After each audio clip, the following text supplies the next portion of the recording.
disagreement, I can take a leading hand. But I finally met my master, and he really made me squeal when the boys got me a straddle of that gall-darn wheel. 'Twas a tenderfoot who brought it while he was on his way to this land of freedom out from San Francisco Bay. He tied it at the ranch house for to get outside a meal, never dreaming we would monkey with his gall-darn wheel. Arizona Jim, the gunner, went out loud to Jack McGill. He said, "Old Bill's been bragging over much about his skill. They said I'd find myself against a different kind of deal if I would get a straddle of that gall-darn wheel."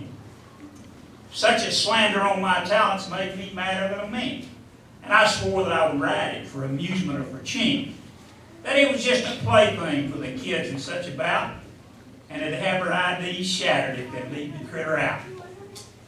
Well, they held it while I mounted, and I give the word to go, but the shove they gave to start it weren't unnecessarily slow. But I never split a cuss word, and I never give a squeal, because I was building reputation on that gall-darn wheel. Holy Moses and the prophets, how we split that Texas air. The wind had made whipcrackers of my lanky, shaggy hair. And I began to comprehend as down the hill we went, they's bound to be a smash-up I couldn't well prevent.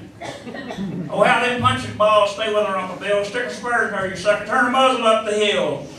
But I never give an answer. I just let them cusses squeal, because I was building reputation on that gall-darn wheel. Now, the grade was mighty sloping from the ranch down to the creek, and I went a galley fluting like a crazy lightning streak. Just a twisting and a darting first to this way and then that. That darn contrivance wobbling like the flying of a bat. I yanked up on the handle, but I couldn't check her up. I pulled and salt and hollered, but the darn thing wouldn't stop. And then a little meeching in my brain began to steal. The devil held a mortgage on that gall-darn wheel. I have a dim and hazy remembrance of a stop, with the world going round and the stars all tangled up. Then came an intermission that lasted till I found I was lying in the bunkhouse with the boys all gathered round, and a doctor was a-sewing the skin where it had ripped. And Arizona Jim says, "Son, I guess you were whipped."